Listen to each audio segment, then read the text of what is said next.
Hello aspirants, launchpad education की इस video में आपका स्वागत है। साल 2015 में भारत सरकार ने national socialist council of Nagaland Isak मूविया के साथ एक पीस एकॉर्ड साइन किया था। जब ये पीस एग्रीमेंट साइन हुआ तब ऐसा लग रहा था कि भारत की सबसे पुरानी इंसर्जेंसी खत्म हो जाएगी, लेकिन अब 2020 में दोबारा से ये इशू कंट्रोवर्सी में है because national socialist council of Nagaland Isak Muivah they have started accusing the governor of Nagaland. Nagaland के गवर्नर मिस्टर रवि, जो कि इंटरलॉक्यूटर भी हैं, नागा ग्रुप्स के साथ बातचीत करने में भारत सरकार का रिप्रेजेंटेशन कर रहे हैं।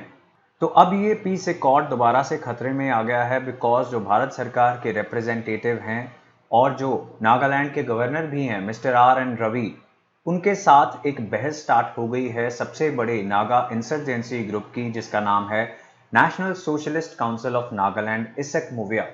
So in this video we are going to discuss the complete history of this oldest insurgency that is being faced by Indian government। उससे पहले हम जान लेंगे कि प्रेजेंटली न्यूज में क्या इशू है जिसकी वजह से ये नागा इंसर्जेंसी इंपॉर्टेंट हो गई है for UPSC and every government exam that demands the knowledge of current affairs। As told to you, central government signed an agreement with National Socialist Council of Nagaland, ISEC Movia, and this is one of the largest Naga extremist groups in India। और ये बात इतनी बढ़ गई कि इस group ने demand की कि नागालैंड के गवर्नर को हटाया जाए, चेंज किया जाए, तभी इस पीस एग्रीमेंट पे बात आगे बढ़ पाएगी। Otherwise national socialist council of Nagaland Isak Muivah is not going to take part in further conversations। So what is the reason that the same group which signed an agreement with Government of India in 2015 is now offended? तो इसका कारण ये है कि mister Ravi जो governor है नागालैंड के, उन्होंने एक लेटर लिखा था चीफ मिनिस्टर ऑफ नागालैंड को and he referred Naga groups as armed gangs running parallel governments. तो इंडिया के पर्सपेक्टिव से देखा जाए तो ये नागा इंसर्जेंसी ग्रुप्स हैं, ये आर्म्ड गैंग्स हैं जो पैरेलल सरकार चला रहे हैं। लेकिन नागा ग्रुप्स अपने आप को आर्म्ड गैंग्स नहीं देखते और अपनी सरकार को पैरेलल सरकार नहीं देखते।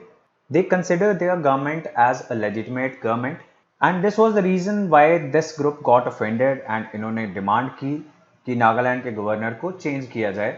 लेकिन इसके अलावा भी कुछ नागा ग्रुप्स हैं। तो करीब 7 नागा ग्रुप्स और सोशल ऑर्गेनाइजेशंस की एक अम्ब्रेला ग्रुपिंग बनाई गई है जिसका नाम है Naga national political groups NNPGs। इनको कोई भी ऐसी प्रॉब्लम नहीं है, they are not demanding the removal of governor Ravi. लेकिन NSCN-IM जो सबसे बड़ा फैक्शन है, उसने एक और एलिगेशन किया है गवर्नर रवि पे, दैट इज कि गवर्नर रवि ने जिस एग्रीमेंट को साइन किया था 2015 में उनके साथ, उसमें से कुछ वर्ड्स को रिमूव कर दिया है। So NSCN is saying that the agreement that was originally signed, it indicated a settlement outside the purview of Indian Constitution। तो भारत के संविधान के बाहर रहते हुए एग्रीमेंट साइन किया गया था जिसमें दोनों पार्टीज को दो अलग सॉवरन पावर्स कंसिडर किया गया था। अगर इस ग्रुप की इस बात को मान लें तो इससे ये इंप्लाई होता है कि भारत सरकार ने ग्रेटर नागालैंड की जो डिमांड है इस ग्रुप की और बाकी नागा ग्रुप्स की, उसको मान लिया था। एक अलग देश बनाने के लिए रजामंदी दे दी थी भारत सरकार ने and this is very hard to believe and that is what governor has said. He said that the agreement was an acceptance of Indian constitution by NSCN-IM। तो नागालैंड के गवर्नर कह रहे हैं कि जो NSCN-IM ग्रुप है, इस एग्रीमेंट में उन्होंने भारत के संविधान को एक्सेप्ट किया था। अब ये कुछ कारण है जिसकी वजह से नागा पीस टॉक्स में कुछ प्रॉब्लम्स आ गई हैं, कुछ हर्डल्स आ गई हैं। Now what are these Naga groups expecting? इनकी डिमांड क्या है? They are demanding a greater Nagaland. ये ग्रेटर नागालैंड बनाना चाहते हैं that is going to be a homeland for all the Naga people in the Naga inhabited areas in Nagaland and beyond.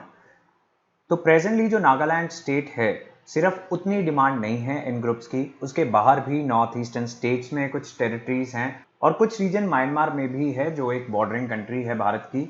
इस सब area को मिला के ये एक ग्रेटर नागालैंड देश बनाना चाहते थे और इनकी लड़ाई इसी डिमांड से शुरू हुई थी।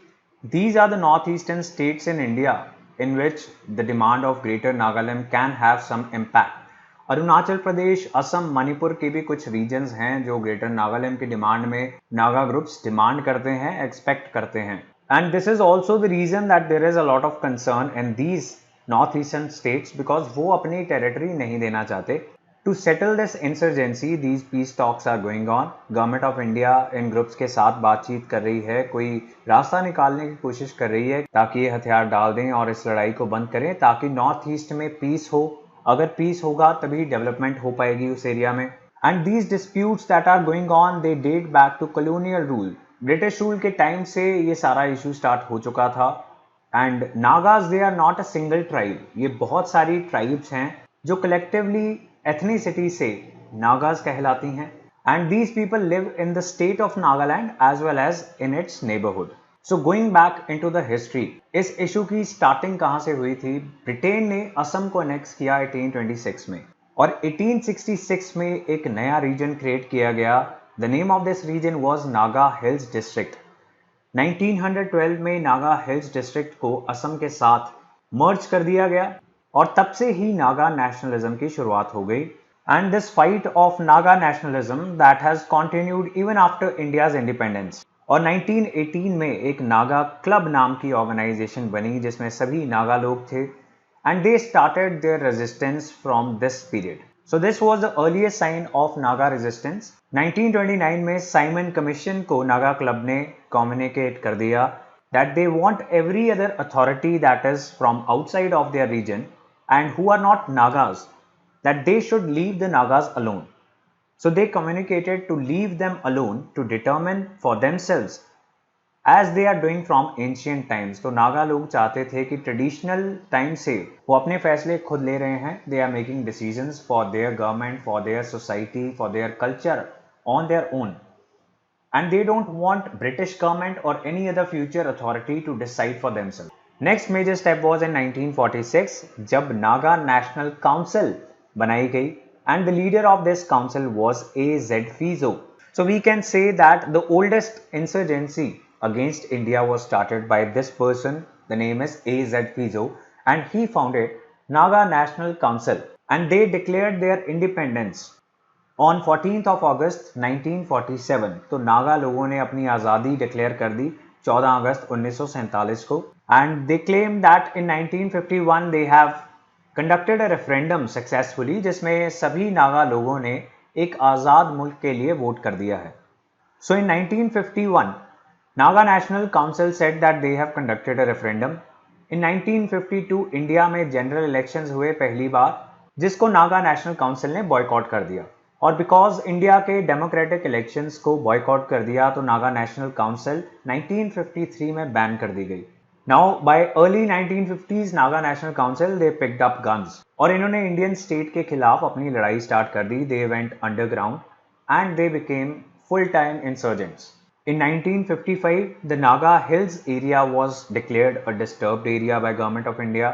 Meanwhile, Naga National Council ने एक नागा फेडरल गवर्नमेंट बना ली. 1956 में अपनी एक आर्म्ड फोर्स भी तैयार कर ली थी. इंडियन गवर्नमेंट ने नागा लोगों की डिमांड्स को प्लेसेट करने के लिए, नागा एस्पिरेशंस को सेटिस्फाई करने के लिए 1963 में नागालैंड नाम की एक अलग स्टेट बना दी. Now in a Nagaland state, Naga people can vote for their leaders. They are going to be Naga people only. And अपने फैसले वो खुद ले पाएंगे within the Constitution of India. But the insurgent groups were not satisfied with this creation of a new state and they continued fighting Indian government. अब 1975 में एक peace accord sign किया गया. This was known as the Shillong Accord because it was signed in Shillong. And now Naga National Council they agreed to give up their arms. अब 1975 में Shillong accord तो sign हो गया लेकिन नागा नेशनल काउंसिल के कुछ ऐसे लीडर्स थे who were not in agreement with this peace accord, तो उन्होंने नागा नेशनल काउंसिल छोड़ दी. And there was a split after 1975 after the signing of this accord. और जो नया ग्रुप बना था उसका नाम था NSCN, that means National Socialist Council of Nagaland.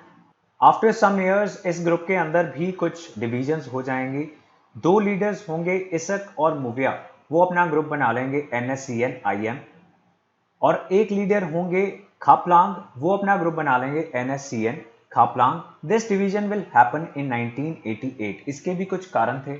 जो 1975 में पहली डिवीजन हुई थी उसका कारण था कि ये तीनों लीडर्स एग्री नहीं करते थे कि भारत सरकार के साथ एक पीस अकॉर्ड साइन होना चाहिए.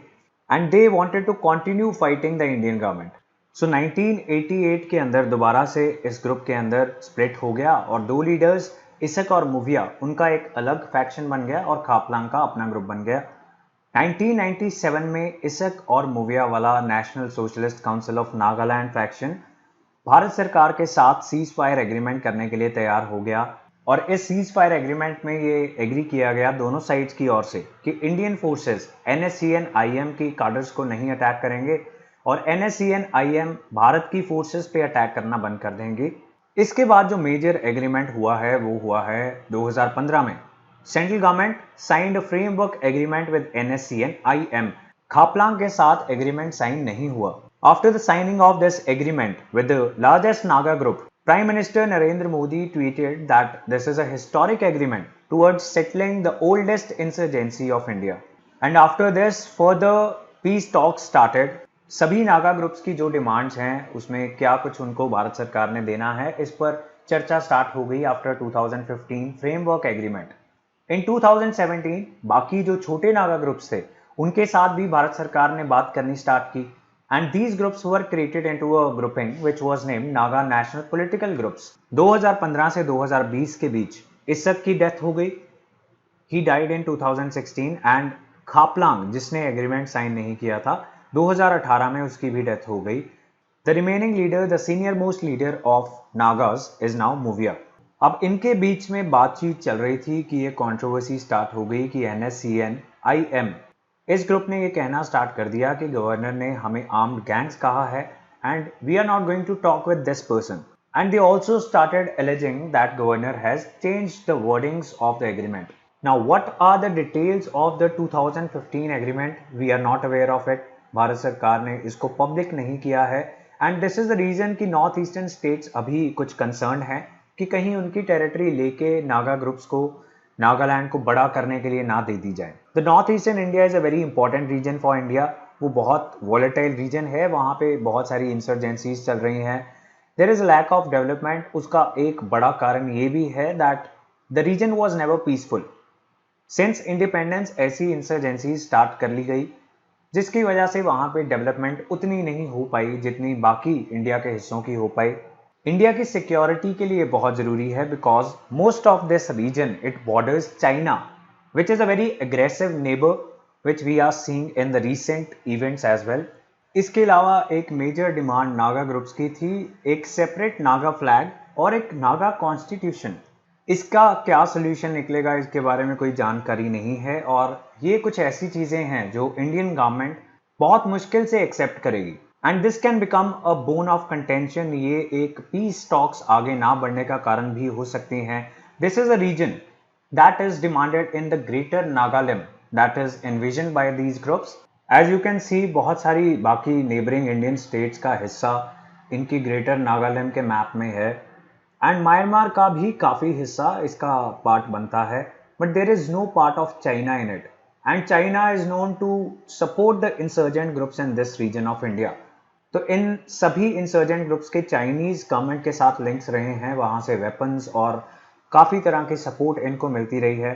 तो इंडिया की सिक्योरिटी के लिए, इंटरनेशनल रिलेशंस के लिए, फॉरेन पॉलिसी के लिए ये इशू बहुत इंपॉर्टेंट है। Now to sum up, we have discussed most of these events, the most important ones. If you want to go in detail, you can pause this video and you can see the timeline of the complete Naga issue. This is the complete background of the Naga issue, the Naga peace talks, Naga peace accord that is in the current right now. इसके अलावा you can see the monthly current affairs editorial analysis video that we have created for the month of August 2020. इस video के अंदर हम सबसे important issues को completely discuss करते हैं, holistically discuss करते हैं from the background to everything that you should know regarding the issues जिनके ऊपर सबसे ज़्यादा editorials लिखे गए, the most important issues of August 2020. To stay updated about the current affairs and other important videos for your exams, subscribe to this channel. Thank you for watching. See you in the next video.